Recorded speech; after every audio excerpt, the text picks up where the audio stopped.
The topics and opinions expressed in the following show are solely those of the host and their guests and not those of W4CY Radio, its employees, or affiliates.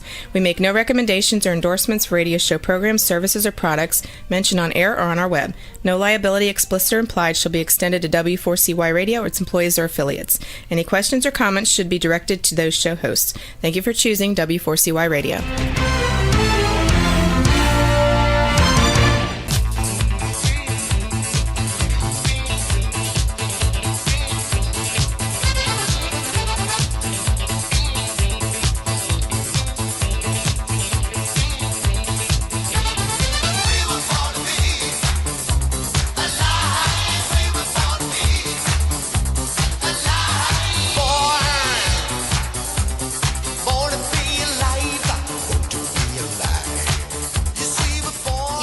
To be alive. You're listening to Rosie Pekar on Until Now on W4CY. If you'd like to join the live chat, go across to w4cy.com and click on the right-hand side.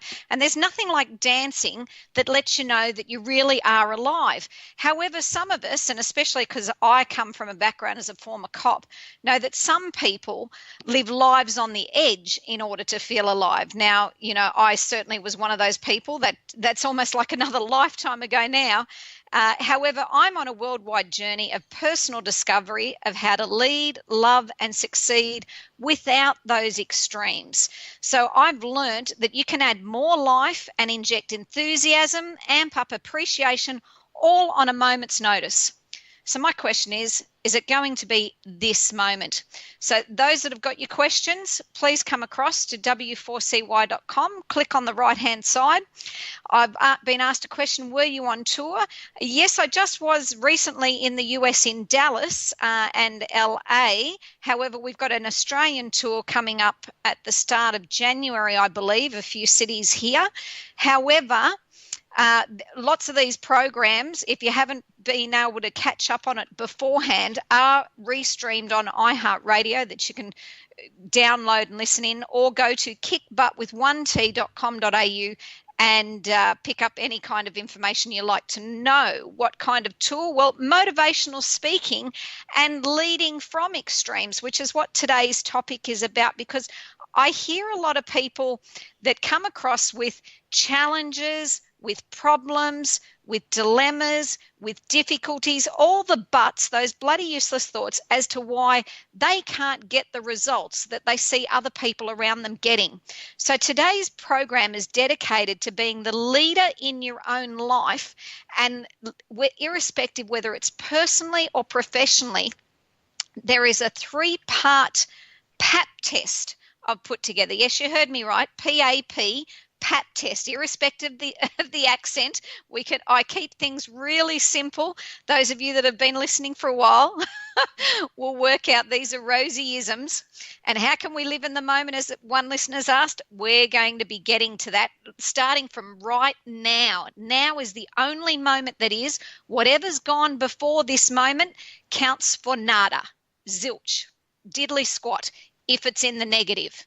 If it's in the positive, as in it's given you confidence, it's given you esteem, it's given you resources or finances or good relationships or things of value, then it counts for a lot. That's lessons, life lessons that we take with us. But this 3-part P.A.P test for leaders is how we can set the stage at any age for how our life is going to flow on from this point onwards. And all of us need to do what I call like a Rosie recheck every now and then, because there are times that our life is flying and sailing and things are going immensely incredible and astounding and the synchronicities are lining up and we're going yeehaw and loving it. And then there are all those other days. And we all know those other days. They're the days we want to kick the cat. We cut in front of the other driver. We're all too ready with a trigger finger. And I don't mean a trigger finger with a gun, though that's from my previous background. I mean that trigger finger, that middle index finger that we like to use as an expletive to other individuals. Now, I put a comment on my Facebook page and I thought it resonated with my mood all week. And what that comment says is along the lines of, treating anyone as second class will never make you first class. And I wanted that emblazoned as a lesson for my young son as we were coming past some homeless people, and I had actually had blankets in the back of my car, so I took them out and I put them over them and got back in the car. And my son said to me, but they were your mum's. Now, for those of you that are unaware, my mother has passed away, and this was probably one of the few remaining things I had of my mother that I've utilised at the time. And I was a little bit emotional at giving up something that came with a connection to me, to my mother. But at the same token, as I looked at my young son, who I knew was watching every action, every moment of every day that I take that helps mold him into the man he's becoming, I thought my answer to him really right now, he's paying attention. So in this moment, it has to matter, my answer. And I simply said, I think that gentleman is going to make better use of the blankets right now than my mother or me. I live in a very warm climate, so it's not necessary for me to have them. And for him, he started crying. And he was crying because he realized for the first time, not everyone lives the same type of life.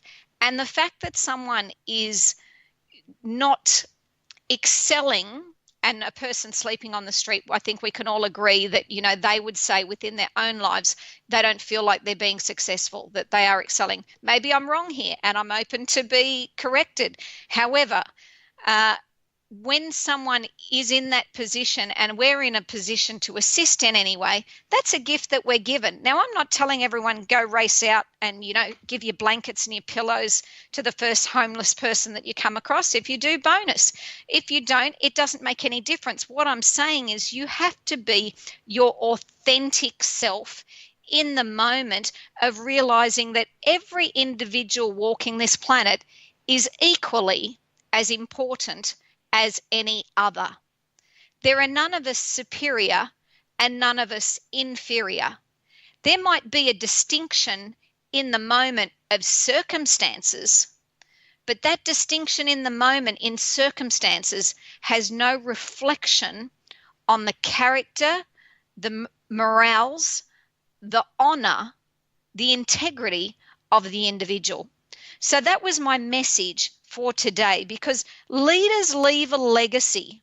They leave a legacy in absolutely every action and every interaction we have with another, and not just in that moment of the encounter, but long after they have left. You know, for some people, we're really happy once they're finally gone. You know, that's the gift in the moment that the person left the room, and we go, thank God for that. But have you planned how you will be remembered? Now, for me personally, I don't have an attachment to how I'm remembered other than in the eyes of those I have direct influence over, which is my family.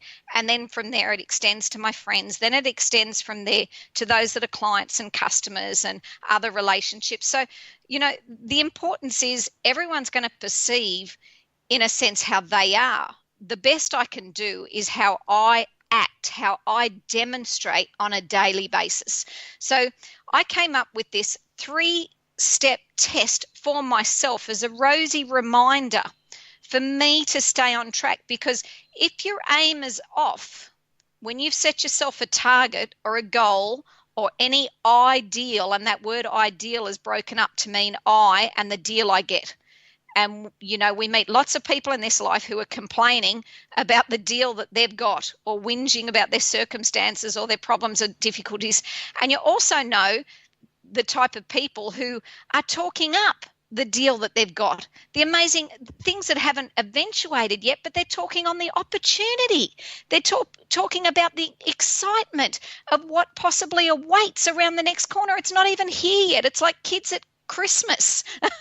Christmas isn't here, but they're excited what sort of present they might be getting, what Santa's leaving behind for us. So as one listener's asked, what keeps us on track? Well, that has to be your desire. That has to be your goal. It has to be your personal reason for being. And how do we know there is something to be excited about? Well, that is what we get to generate. We get to create. We are creators. Now, there's no distinction here. As I said right at the start, there is no individual who is superior or inferior. There is no person lacking creative ability, though someone at school might have once said this to you. It's all lies. What is true about one of us walking the planet is true about all of us walking the planet. So being a leader and on the leading edge simply means that we're about expansions. And, extremes for people who are inflexible equals pain, pure and simple. It's like stretching. If you're used to stretching and you've done a little bit of it before, you can stretch a little bit further. If you've not stretched for a long, long time, you don't go for a big stretch because it's going to be an injury. It's going to hurt. You've got to get used to it. And the same with stretching our minds and our hearts. For some of us, we've had them closed over because of life's experiences. We've closed our minds, off from interacting with other people. We use divisive points like saying, oh, they're different. We use cultural points and say, oh, they're not like us. We use reasons and excuses to close ourselves down. Now, every moment that we close ourselves down, we are pinching off a little bit of life that is flowing through to us. Now, the greater the flow we can receive, the more excitement and energy we've got to go, go, go. So flow is really important. So different individuals, opportunities to stretch your mind and stretch your heart is what grows the attitude of leaders, which is that attitude is that all are equally important. All are important, not the money, not how much a person will spend or how much that person represents coming into your business or your life, and not what they bring, be it opportunities or connections or advantages. It's just themselves, just being you is important enough. That is the test of a leader, their awareness of the importance of every individual that crosses themselves. And not only they are aware of that importance, they know how to utilize that importance for the best. So here's this 3-step test. And I know there are some of you listening that'll be getting ready for bed. This is great thoughts for you to marinate on before you go to sleep, to let it soak into and absorb into your being, that you're aware that you are the absolute best. Now, someone will straight away, they'll have an argument in their head going, Rosie, you haven't seen what I've got going. You got no idea, girl. Girlfriend, let me tell you what I got. Now, all of us can dredge up problems that happened today, last week, last month, last year, 10 years ago, 15 years ago. For some of us, we drag it up 50 years ago. All of us can do that. Again, there is nothing exciting about that. There's only deflation about that. That's a quick way to let yourself be drained. Instead of being inspired, you're expired. It's a quick way of feeling tired and really needing to get to bed to rest the head and feel like you're half dead. There is no life in that. All that I choose to talk about is what empowers us, what increases that flow, what helps us to be in our natural alignment. And our natural alignment is such a light energy. It's not heavy, it's not dense, it's not hard. And if you're in a state that is heavy and is dense and is hard and is difficult, it's not to beat yourself up and go, oh my God, I must be so thick, I'm just not getting what Rosie's talking about because, my stuff is really difficult and I just can't see light at the moment. It's not to be used in that fashion. We don't beat ourselves up over it.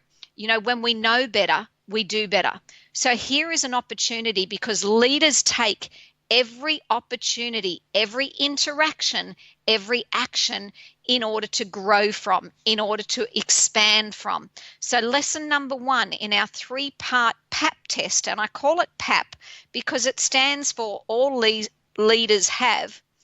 P for presence, the A is for to action, And the final P is preparation. So presence, action, preparation. This is our P.A.P test, but let me break it down to explain it further. If you've just joined in, you're listening to Rosie Pekar on Until Now on w4cy.com, and you can go across to w4cy.com and click on the right-hand side, and you can join the chat at any time, and I'll include your questions as I go along. And yes, you'll get used to it. I do speak quickly. However, you just will listen faster. I get excited. I have to rein myself back in, and I'm doing the best I can to rein down my enthusiasm. So how can we know better? Well, that's the easiest question. It's a fabulous question, but the easiest one for me to answer. How can we know better? We know better when we feel better, because we do everything for the payoff. We do everything for the feeling we get. So as we feel better, it lets us know that we know better. There is not an individual walking around that is your guru to give you all your answers. You are that guru.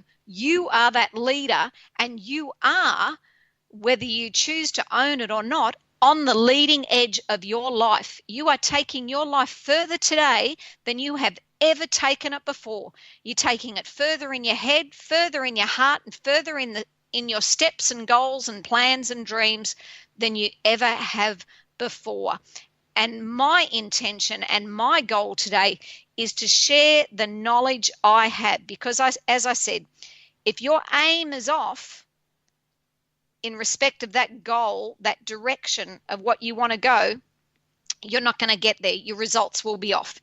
So gaps in knowledge equals gaps in results. So my intention is to help fill in the gaps. And as we do fill in the gaps, you can fill in the gaps for others. And that's how we get to teach. We don't preach, we teach. Teaching means being authentic. And we can leave the arrogance on the shelf. There's not one of us that knows more than the lot of us. So we're all learning together. And that's the beauty of the collective environment that we live in today, is that more of us come together, more of us with an intention of how to find more ways to feel good and less ways to feel bad.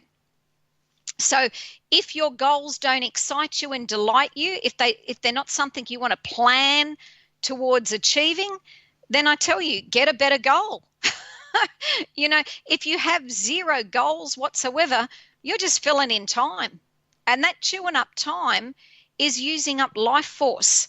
And there is nothing invigorating. There is nothing re-energizing you in doing that. I spoke last week about that dash at the gravesite. That dash is interpreted so many ways, over 7 billion plus ways of all of us living here on the planet now. And all of us want what we want because of the feeling we believe we will get when we get what it is that we want. So we do have dreams, we do have goals. And sometimes as we accrue more years, we have more people telling us why we can't achieve those goals, why, we're not good enough for it somehow, how we're too old for it now, how we're too young for it, how we never got what was necessary in order to start along that way. I have a complaints department in my house, and it's the toilet. And I put a complaints department in every business that I go to. And that role of, in Australia, we call it dunny paper, loo paper, toilet paper. That is the primary resource of that complaints department. And I sit a pen beside it. So anyone that has a complaint or a criticism or a whinge or a whine, they can write on that piece of toilet paper, they can use it, and they can flush it. And it's done and dusted. We dealt with that in the manner it truly deserved, because that's what complaints are. I've matched it with like attracts like. Yes, I've matched it with all that we expel from our body. I put it in the bathroom. I put it right there at the toilet. You can't misinterpret that.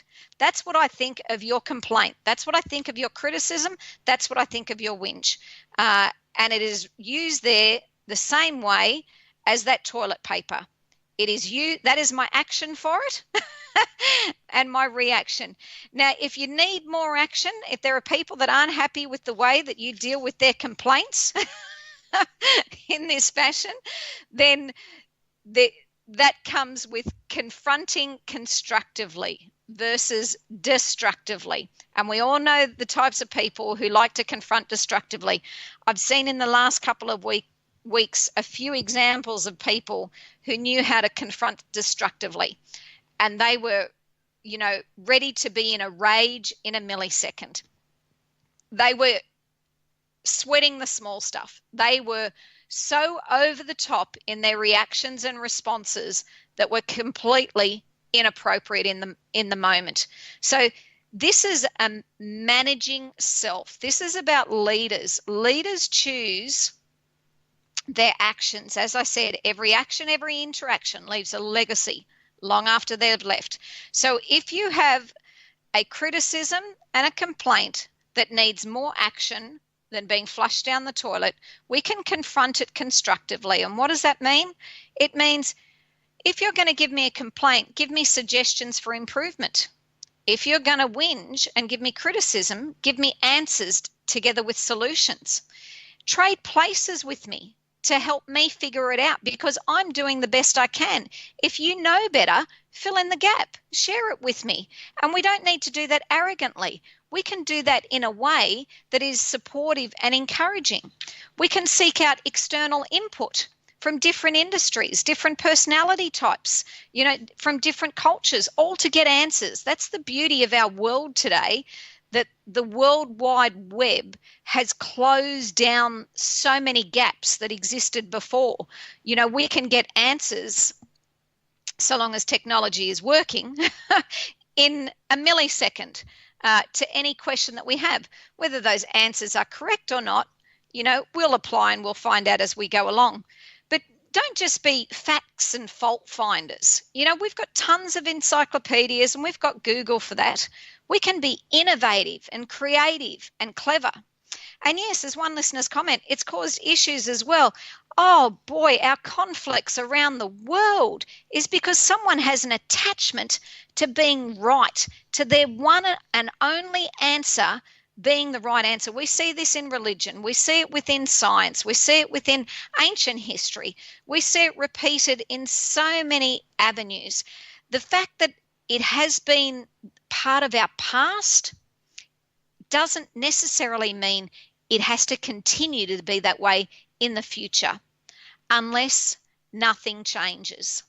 So we can conspire to collaborate collectively, because together we achieve more. So together we can be more clever, we can be more creative, we can be more innovative. Some go, oh, Rosie, that sounds like hard work. It is when you're deflated and defeated. That's the worst place to start anything. When you're at that place of such overwhelming stress, you got to start small. And that start small is utilizing what you've got. You've got to smile, introduce it, put it on your face, and let that smile touch up to your eyes. Let it be genuine, that it crinkles at the sides. I know there are people that, God forbid, they should have a wrinkle on your face. Hey, it tells a story, and it tells a really good story. It tells that you're a genuine, loving, wonderful person. And I don't know whether you guys can hear that, but I've just had a couple of beautiful butcher birds land on my balcony, and they're singing to me right now. So I think they're saying, tell it to them, sister. Birds break up frequencies around us of when we do have stress. So same as bells, same as candles, after we butcher birds as the type of birds, if you missed that. They look a bit like magpies. They're black and white, and they're absolutely beautiful. And my son's going to be very impressed because they like a little mince meat. And where we last lived, we had butcher birds come that they brought their baby to me, and their baby actually sat on my lap and sung a melody to me. No, it's not a crow. It's a butcher bird, Butcher. And I don't know whether you can get any of that. Oh, they've just flown off now. It was pretty spectacular singing, so I've just been blessed. So that's the other opportunity. Leaders always take every opportunity to appreciate every action, every interaction, be it man, machine, beast, doesn't matter. You haven't heard of that kind of bird? Well, now you have. So there's something new for the day. Now I've got a crow shown up. I've got to laugh at this. I would have liked to have had the video footage to go along with this segment of all the birds that are joining in to listen to my, that they're probably wondering, what's this chick crowing about? So what she's crowing about is leaders. Leaders self-P.A.P test. So the first one is your presence. Surround yourself with the best. This is how we stay on track. This is how we discover more of what it is we want. Surrounding myself with the best includes not only people that are nice, people that are intelligent, people that are relevant to my goal, my dreams, my inspiration, not only people that have got facts and innovation and people that are competitive, but also at times, those that I would see as my competition. And the reason why is because if I'm going to compete with anyone, I'm going to compete with the best. So as we compete with the best, we've got opportunities to evaluate, reevaluate, and expand on being the best. Now, I can see from my listeners' comments that we're still caught up on my butcher bird. I don't know if they are all in all the countries.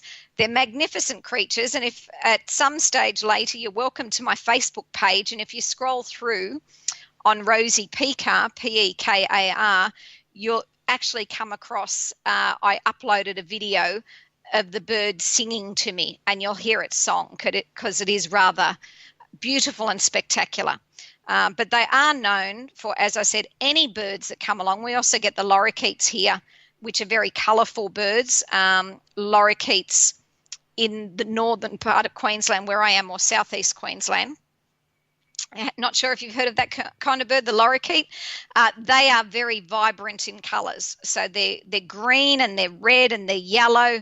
They look like a smaller parrot, but beautiful, vibrant colouring and very, very friendly. I think they're called the rats of the bird world because they're quick to flock and quick to come and have a feed, which ours happily come here all the time. So birds are a welcome presence. It's an opportunity that's outside the business world that is a little bit more personal, relegated to just one place and space. It has infiltrated every area.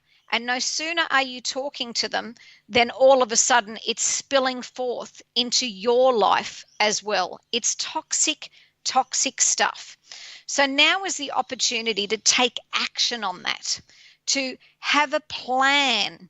And that plan includes, it's like your commercial to yourself. I did this on another program a while ago, to sell yourself to yourself, to remind yourself on a regular basis all that is of value and is of importance to you, all that you want to fill up on. It's like planning your diet. You select the foods that you're going to eat. If someone sits a rotten oyster in front of you, it's your choice whether you actually take it up. And then it's your choice if you actually put it in your mouth and chew it and keep it there. If we plan that I'm going to eat a toasted sandwich, that rotten oyster doesn't even come into my radar or my view. So it's those that don't make a plan for what they want to include. Yes, it's all an analogy. Analogy makes things simple sometimes for people listening to understand the messages, because sometimes there's a gap in what I know and what I want to share. And there, as one listener's asked, but what is good and what is bad for us? Well, again, anything that leaves you feeling worse for wear, anything that leaves you feeling deflated, anything that leaves you feeling defeated, tired, is not what's good for you. It's the same as, if you eat a bag full of something loaded with sugar, I can guarantee you half an hour later, you're going to have a crash. You're going to feel lousy, because our bodies aren't fueled by that. The same as our minds and hearts are not fueled by deadening situations. They are drained and they are toxic. And that lets us know with our circumstances, okay, this circumstance is not good for me. Okay, so what is then good for me? The exact opposite. So I'll make a plan. And how do I make a plan? Well, I have my words as the first measuring tool, and I have a wand, which is my pen. That pen is as magical as any wand that could ever be given to you in your life. Because as you put that pen to paper and you start to write, and if you can't write, draw. As you start to draw, as you start to commit to your memory what your values are, what is so important to you, what are your dreams, what are your desires, what are your values. As you make that plan and you put it in your imagination, you're locking it in your mind, in your memory, by doing something concrete, by taking action, by putting pen to paper. Brain loves this stuff. Your mind thrives on this. So as you are a creator, as soon as you are being creative and at play with those things that you love, it automatically gives you more life force. It automatically makes you feel good. It automatically starts to release neuropeptides from your brain, which is chemicals that help your body in healing and helping you and aiding you. It starts conspiring collectively to all the forces within the universe to bring together in a moment of synchronicity your goals, your dreams and desires. You could not do enough hours of action to make up what you can call upon within the universe by putting it together, by putting it as a plan. All builders use plans before they build anything. Even, I don't know whether you have IKEA where you live, but we have it here and it comes together. It's furniture that comes together with the set of instructions that I swear I have no idea who really put together those instructions. It's almost they live in a world of their own because the rest of us have great difficulty interpreting it. But the creator of it, the maker of it, knew what they meant. So that's what your plan is, only for you to know what you mean. It's not for another person or an individual. This is for you alone. So get pen and paper and start to play. Start to have wild fantasies, imagining, because that's what imagination is. It's Magi means magician, nation. It means I, as the magician, create my world.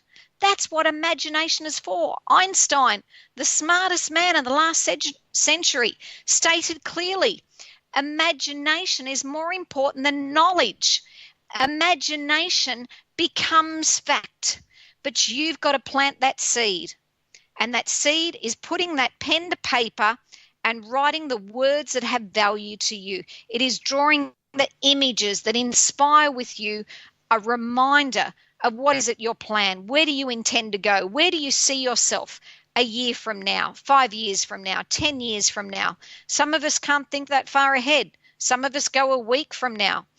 Whatever your mind can grasp, remember, you're stretching it. You are stretching your mind. Life is always about expansion. So you make that plan. That is your aim. Everything that you write down. Then your steps towards it is what activates you. It's what lets the universe knows, oh, this person's fair income. And fair income in Australia simply means the real deal. You know, they're not just talking about it, they're ready to walk the talk. So that is your goals and your steps. That's what activates you towards whatever your aim and your dream or your goal is. If you have a particular goal or dream right now that you are challenged with, write it down. I'll see if I can include it in the conversation as I continue along. You can be generic. It makes no difference. The next step in taking action is to proceed. It's to actually do something about it. And as you proceed, you engage not only all your 5 physical senses, you engage all your extra sensory abilities, which is unseen. Now, this is where the magic happens. This is the amazing stuff that we can't quite put our finger on and that we don't have answers for, how things happen for us. This engagement is like a union between our physical material self and our spiritual soul self. But we commit to an action. We take a step by writing that action, and then we proceed. Now, if you encounter challenges along the way, you've got an opportunity to change or to amend, or as we like to say in business, to strategize. And strategize simply means don't be insistent on only having one right result. Life is made up of many variations, many compilations, many compositions. There is no one size fits all. So it means you might have a plan A, have a plan B, have a plan C, have a plan D. Be excited as you see things start to unfold.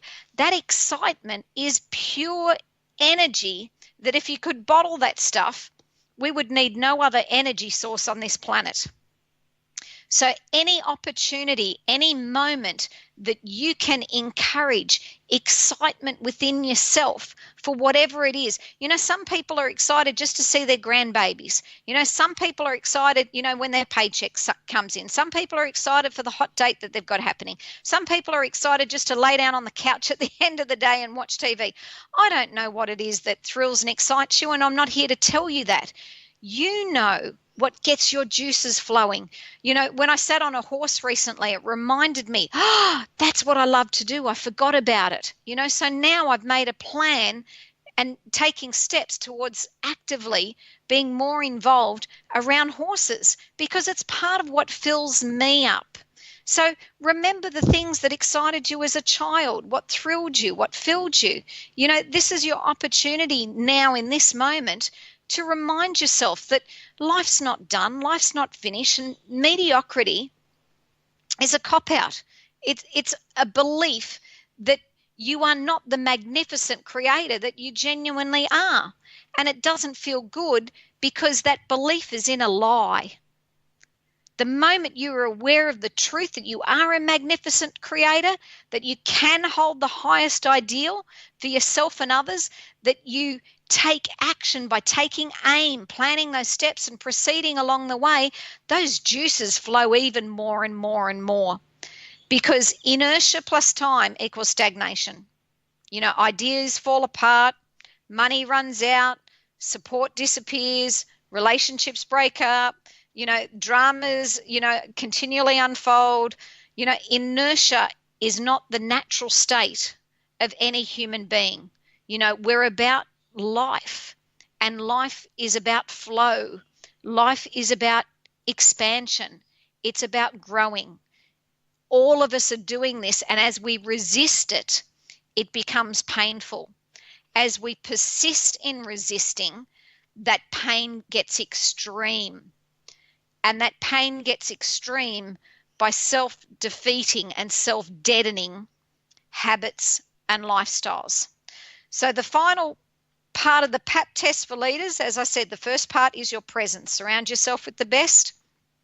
The second part is to take action. Leaders take action. The third part is leaders are prepared. They're prepared for many different eventualities. And that preparation includes the ability to invest in yourself and others. And that investment includes in resources that enhance or expand yourself. It also includes in your own income to be able to get more, to be able to do more and be more. It includes in every opportunity that you may not necessarily see the payoff in the moment, but the payoff is simply bringing your presence, bringing the goodwill, the good nature, the good of you into the moment. And all leaders ignore. They ignore the worries. They ignore the small minds. They ignore the pessimists, and they all ignore the gossips. And that's, as I've been asked, how can we stop the pain?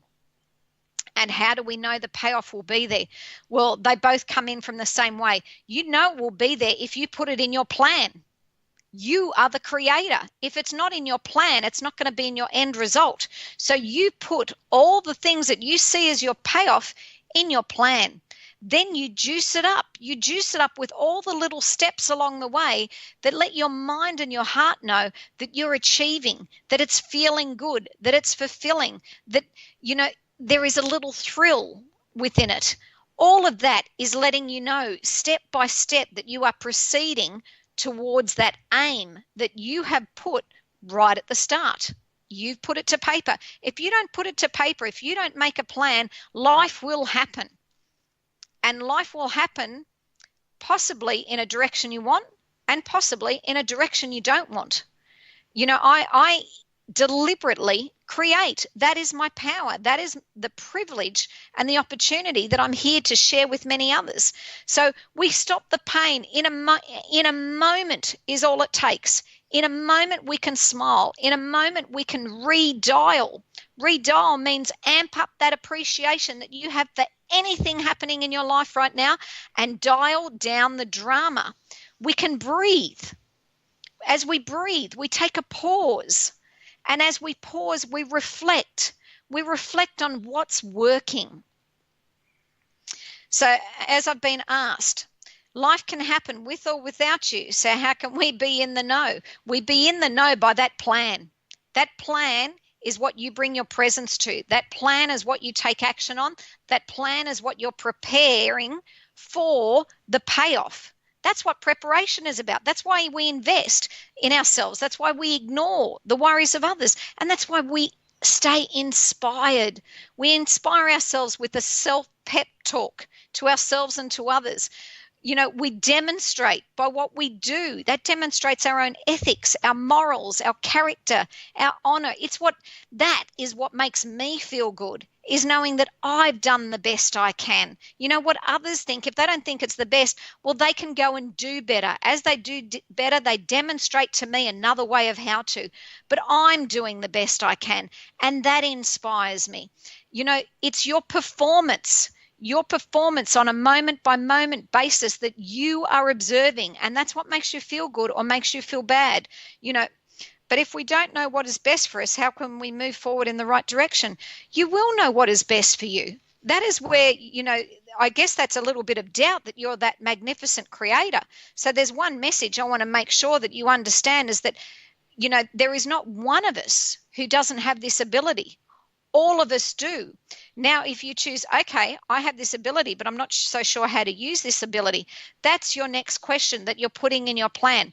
Okay, I am a magnificent creator. How do I become even more magnificent than I've been before? How do I find this right direction? As you start asking these questions without supplying the answer right now, the universe will conspire to answer for you, because that's a desire that you're demonstrating in the moment. All our desires are always answered. The difference is, are we paying attention? Are we aware as they've been answered? So you can think before you act. Is this action I'm about to take leading me in the direction that I say I want to go? I say I'm for peace. I say I'm for happiness. If I yell and scream at this person right now because they didn't, put the cap back on the toothpaste, if they didn't put the dishes away the right way, if they, whatever it is, if they've eaten my lunch today that I was saving up, is that adding to my peace? No, it's not. That's a simple example. Think before acting, and then direct that feeling to something that feels good versus feeling bad. You are the boss. You are not at the mercy of your emotions. Emotions is just energy that is moving. You can be the director of those emotions, and you make yourself light. And as you make yourself light, by lightening up, by allowing yourself to laugh, by allowing yourself to let it go, by allowing yourself to let God or let good and to let it be. As you become lighter, as leaders, we naturally float and we're elevated to our rightful place in life, which is on the leading edge. And the leading edge is exactly where you are. And I'll just close on the final question. How can you just let things be? Well, that's an opportunity that you trade places with the other individual. You expand your current perspective, because if you're finding difficulty where you currently are, it says where you are is not the right place for you. So therefore, expansion, movement from that place is the only thing that's going to allow you to feel better. You've got the opportunity to, as I said, smile, redial, breathe, think, and then direct your feelings. Until next week, I remind you all that everything you know until now. You've been listening to Rosie Pekar on Until Now, And I will talk to you next week. In the meantime, kick butt and thank you all for listening.